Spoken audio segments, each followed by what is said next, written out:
हाँ तो बच्चों, आज हम कक्षा 7 विषय गणित घातांक अभ्यास 2C के प्रश्नों को हल करेंगे। इसका पहला प्रश्न है 12 गुणे 12 गुणे 12 गुणे 12 गुणे 12 गुणे 12 को घात रूप में व्यक्त कीजिए। तो आइए देखते हैं इसका घात रूप क्या होता है। तो हमारा प्रश्न है 12 गुणे 12 गुणे 12 गुणे 12 गुणे 12 1 2 3 4 5 6 1 2 3 4 5 6 बार है। तो 12 का 12 में कितनी बार गुणा है? 6 बार। 1 2 3 4 5 6। तो 12 का 12 में 6 बार गुणा है, तो ये हो जाएगा इसका घात रूप 12 की घात क्या हो जाएगा? 6। तो हमारा आंसर प्राप्त हो गया 12 की घात 6। तो आइए हम दूसरे प्रश्न की तरफ बढ़ते हैं। दूसरा प्रश्न हमारा है 15,625 को आधार 5, आधार 25 एवं आधार 125 के घातीय संकेतनों के रूप में व्यक्त कीजिए। तो आइए इसका हल देखते हैं। घातीय संकेतनों के रूप में व्यक्त करने के लिए पहले हमें 15,625 का गुणनखंड करना होगा। तो आइए देखते हैं इसका गुणनखंड क्या होता है। 15,625, तो इसको काटिए, 2 से नहीं कटेगा क्योंकि 5 के आधार पे लिखना है, तो आप 5 से इसको काटिए। 5 3 15 और 5 1 5, हासिल 1 12 हो गया। 5 दूनाई 10, 2 बचा 25, 5 25 25। फिर आप 2 से इसको काटिए, तो 5 36, 5 दूनाई 10, 5 25 25, 625 आपको प्राप्त हो गया। फिर इसे 5 से काटिए आप, तो ये हो जाएगा 5 1 5, 5 दूनाई 10, 5 25 25। फिर इसे आप 5 से काटिए, तो ये हो जाएगा 5 दूनाई 10, 5 25 25। फिर इसे 5 से काटिए, तो 5 25 25। तो ये हो गया 15,625 का गुणनखंड। इसे आप लिख सकते हैं 15,625 625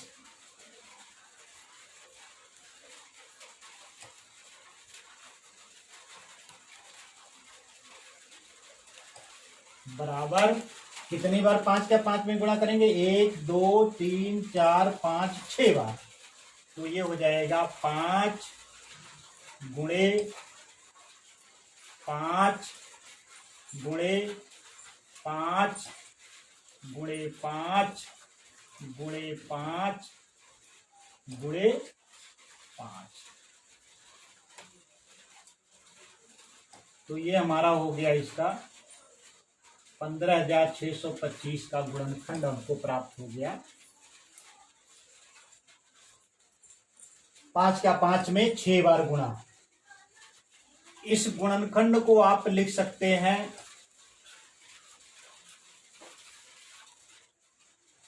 5 का 5 में 6 बार गुणा है, तो घातीय संख्या आधार 5 पर घातीय संकेतन क्या हो जाएगा? 5 की घात 6। क्या हो जाएगा? 5 की घात 6। आधार 5 पर यह घातीय संकेतन हो गया। अब आइए देखते हैं हम आधार 25 पर क्या हो जाएगा। तो 15,625 बराबर आप लिख सकते हैं। अब आप इसमें देख लीजिए 5 5 5 के कितने जोड़े बन रहे हैं? 3 बन रहे हैं, यानी 5 25 25, 5 25 25, 5 25 25। यानी इसको आप लिख सकते हैं 25 गुणे 25 गुणे 25। तो 25 गुणे 25 गुणे 25। अब आधार 25 पर इसका घातीय संकेतन हो जाएगा 25 का 25 में 3 बार गुणा है, तो 25 की घात 3 हो जाएगा। अब आइए आगे बढ़ते हैं। आधार 125 का देखते हैं। तो हो जाएगा 15,625 बराबर अब आपको क्या लिखना है, 125 आधार 125 पर घातीय संकेतन। तो आप यहां पर देखिए, ये बना लीजिए 3 का तिकड़ी बना लीजिए। तो ये हो जाएगा 5 पचे 25 पचे 125, ये क्या हो जाएगा 5 पचे 25 पचे 125, यानी 15,625 को आप लिख सकते हैं 125 गुणे 125,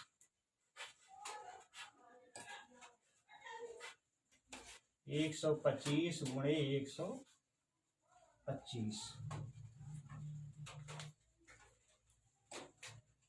ये हो गया आपका 125 गुणे 125। तो 125 का 125 में 2 बार गुणा है, तो इसे 125 की घात लिख देंगे 2। तो घातीय संकेतन हो गया आधार 5 पर 5 की घात 6, आधार 25 पर 25 की घात 3 और आधार 125 पर 125 की घात 2।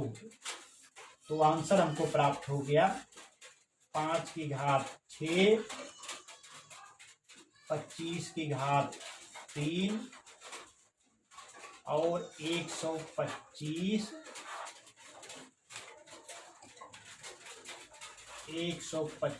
की घात 2। तो ये हो गया हमारा दूसरा प्रश्न। आइए हम बढ़ते हैं तीसरे प्रश्न की तरफ। तीसरा प्रश्न हमारा है 0.0001 को आधार 0.01 पर घात के रूप में व्यक्त कीजिए। तो आइए देखते हैं 0.0001 यानी 1 2 3 4 अंक दशमलव इसमें है।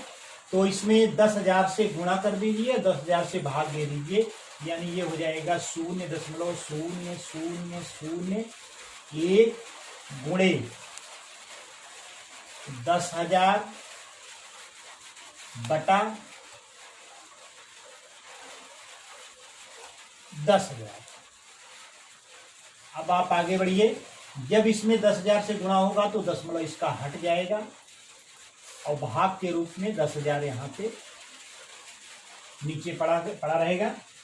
आगे इसको आप लिख सकते हैं 10,000 को आप 1/100 गुणे 1/100 लिख सकते हैं। अब आप यहां पर देख सकते हैं 1/100 का मान दशमलव में क्या हो जाएगा। अब इसमें आप 1 में 100 से भाग देंगे तो आप दशमलव 2 अंक बाईं तरफ खिसक जाएगा, यानी 0.01 आपको प्राप्त हो जाएगा। इसी प्रकार से इसमें भी 100 से 1 में भाग देंगे तो दशमलव 2 स्थान बाईं तरफ खिसक जाएगा, यानी ये भी आपको प्राप्त हो जाएगा 0.01। अब यहां पर देखिए 0.01 का 0.01 में 2 बार गुणा है, इसलिए इसको लिख सकते हैं 0.01 की घात 2 लिख सकते हैं। यही तो हमें करना था, आधार 0.01 पर घात के रूप में व्यक्त करना था, तो घात के रूप में ये हो जाएगा घात 2 हो जाएगी इसकी, यानी आंसर हमको प्राप्त हो गया 0.01 की घात 2। तो इस प्रकार से हमारा तीसरा प्रश्न हल हो गया। आइए हम बढ़ते हैं चौथे प्रश्न की तरफ। तो चौथा प्रश्न हमारा है ऋण 343/512 को आधार ऋण 7/8 पर घात के रूप में व्यक्त कीजिए। तो आइए देखते हैं ऋण 343/512 है। ऋण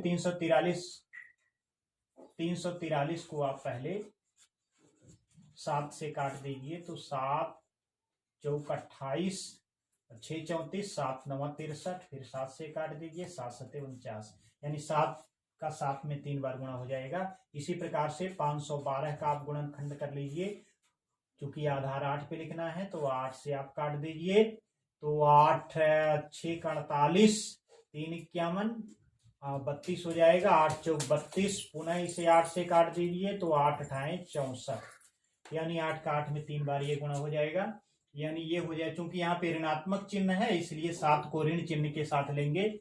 ऋण 7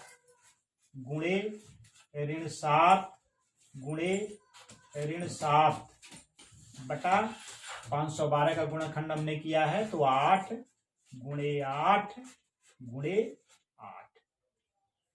क्योंकि 343 ऋणात्मक था इसलिए हमने 7 को ऋण चिन्ह के साथ लिया है। तीन बार इसका गुणा करेंगे, ऋण का ऋण में 3 बार गुणा करेंगे तो ऋणात्मक आएगा और 7 का 7 में 3 बार गुणा करेंगे तो 343 आएगा। तो ये हो गया आपका ऋण 7 की घात 3 बटा 8 की घात 3 हो गया।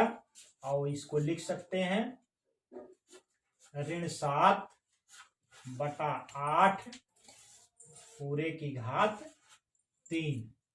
तो हमको आंसर प्राप्त हो गया, आंसर बराबर हो गया ऋण 7 बटा 8 की घात 3। तो इस प्रकार से हमारा चौथा प्रश्न हल हो गया है। आइए हम बढ़ते हैं पांचवें प्रश्न की तरफ। पांचवा प्रश्न हमारा है 1000 बटा 1331 को आधार 10 बटा 11 पर घातीय संकेतन में व्यक्त कीजिए। तो आइए देखते हैं हम 1000 आधार 10 पे है तो 1000 में आप 10 से भाग दे दीजिए यानी गुणनखंड कर लीजिए इसका। तो 10 से 10 और 2 शून्य आ जाएगा। पुनः इसे 10 से काटिए तो 10 से 10 1 शून्य यानी ये हो जाएगा आपका 10 गुणे 10 गुणे 10। 1331 का आप गुणनखंड कर लीजिए क्योंकि इसका आधार 11 बनेगा तो 11 से इसको काटिए तो 11 है 1 11 और 2 बचा 23 हुआ, 11 दूना 22, 1 बचा 1 1 यानी 11 हो गया, 121 हो गया। ये पुनः इसको 11 से काटिए तो 11 1 11 11 1 11। तो ये हो गया आपका 11 गुणे 11 गुणे 11 यानी 11 के 11 में 3 बार गुणा हो जाएगा। ये तो हो गए हमारे गुणनखंड इसके। आइए देखते हैं 1000 बटा 1331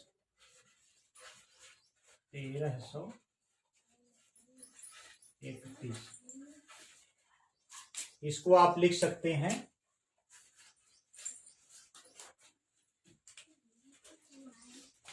बराबर हो जाएगा 1000 का हमने गुणनखंड किया था तो 10 गुणे 10 गुणे 10 हमको प्राप्त हो गया। और हमने 1331 का गुणनखंड किया था तो हमें प्राप्त हुआ था 11 गुणे 11। तो ये इसका घातीय रूप हो जाएगा 10 की घात 3। क्योंकि 10 का 10 में 3 बार गुणा है तो ऊपर 10 की घात 3 हो जाएगा, नीचे आपका हो जाएगा 11 की घात 3 क्योंकि 11 का 11 में 3 बार गुणा है इसलिए 11 की घात 3 लिखा जाएगा। इसे आप ऐसे ही लिख सकते हैं 10 बटा 11 ब्रैकेट में करके पूरे की घात क्या लिख देंगे 3।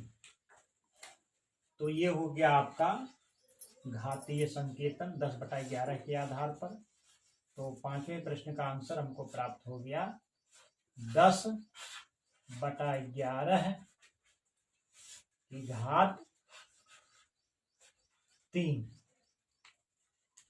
10 बटा 11 की घात 3। इस प्रकार से हमारा पांचवा प्रश्न भी हल हो गया है।